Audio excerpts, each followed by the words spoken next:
You can run, you can hide, but in the Black Sea, you don't really escape. Beyond the breakwater, the water looks calm, almost ordinary, a slate-colored sheet under a low sky. But calm is a disguise. Somewhere in that darkness, something small is moving fast, riding low, leaving almost no signature until it's close enough to kill, and Russia knows it. For the crews of the Black Sea Fleet, the most dangerous moment isn't a battle, it's the decision to leave port. When Russia launched its special military operation, the Black Sea was supposed to be a certainty, an uncontested advantage. Naval power meant pressure on Ukraine's coastline, the threat of amphibious landings, the ability to squeeze trade routes, and a floating missile arsenal ready to strike at will. Ukraine, by comparison, had almost nothing that looked like a traditional navy. No destroyers, no frigates, no carriers, no surface fleet built to contest a major power ship for ship. And yet, as the war dragged on, the Black Sea didn't become a story of Russian dominance. It became something stranger and far more humiliating for Moscow.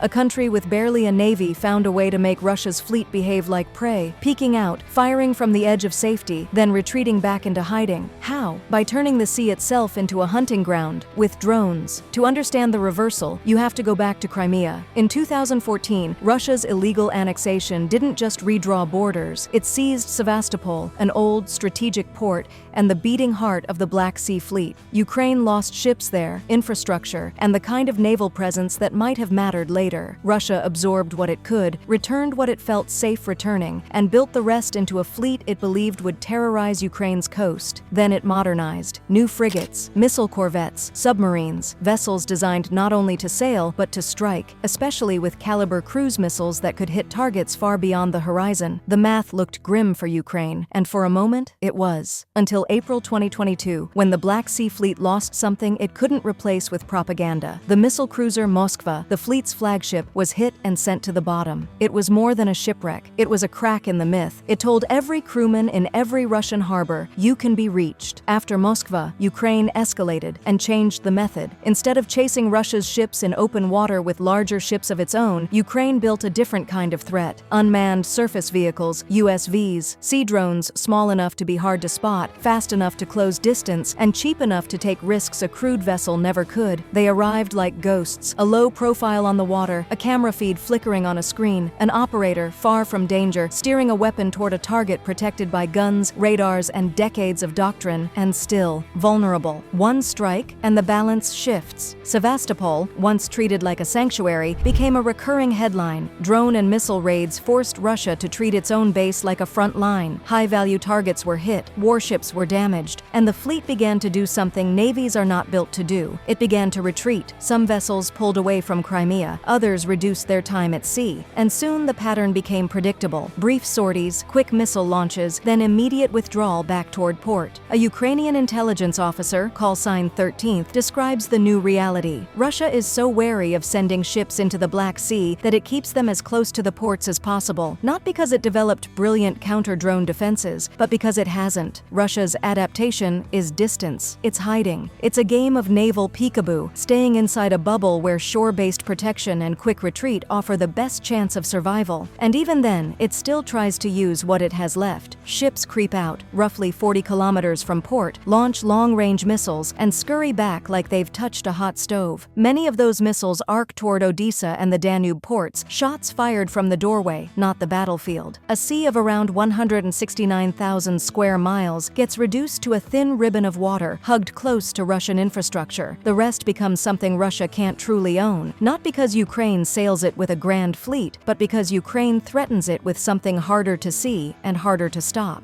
And here's the quiet part that makes the humiliation sharper. Commercial traffic continues. Ships still enter and leave the region. That movement is itself a signal, because if Russia truly controlled the sea the way it believed it would, civilian shipping would be at its mercy. Instead, the fleet that was supposed to dominate is reduced to a limited missile launch platform and a defensive posture. Over time, the most dramatic strikes slowed, not because Ukraine lost capability, but because Russia learned the simplest lesson: don't present targets. 13th calls it a plateau. The high-profile moments happen less often because the enemy has adapted by staying out of reach. And maintaining a fleet that can't operate, he notes, is a kind of punishment all its own: expensive, exhausting, demoralizing.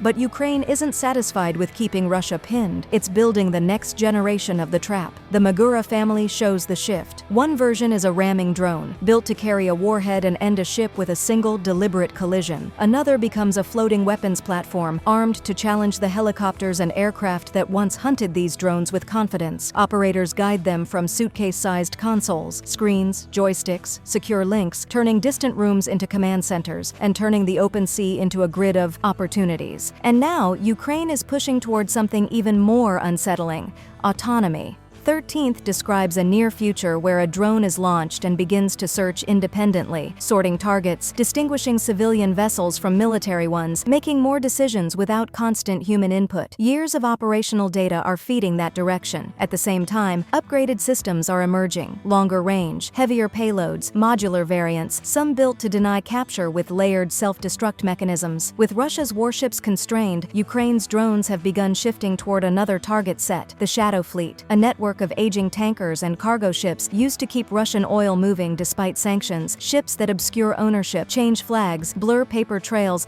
and quietly deliver revenue that feeds the war machine. So Ukraine strikes where it hurts: not just steel hulls, but economic lifelines, explosions, fire, footage of a burning stern, the kind of imagery that makes insurers nervous, captains cautious, and governments attentive. Putin rages, calling it piracy, threatening a blockade, promising to cut Ukraine off from the sea. But a blockade is not a speech, it's a physical act. To blockade, the fleet has to sail, it has to patrol, it has to hold water, and that means leaving port, entering the same hunting ground where Ukraine's USVs already rewrote the rules. Every sortie becomes a question: is that wake behind us just a wave, or is it coming faster than we can turn? Because in this new Black Sea, the most dangerous enemy doesn't announce itself with a flag, it announces itself with silence and a sudden blast. The Black Sea was supposed to be Russia's stage, an arena for dominance and control. Instead, it has become a lesson. Size can be outmaneuvered, tradition can be disrupted, and a navy can be neutralized without matching it ship for ship, by making every journey from port feel like an invitation to disaster.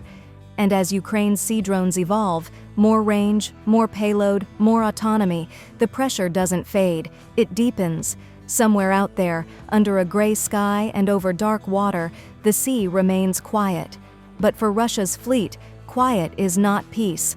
Quiet is the sound of waiting. For more coverage of the Black Sea conflict and the weapons reshaping it, subscribe to The Military Mind.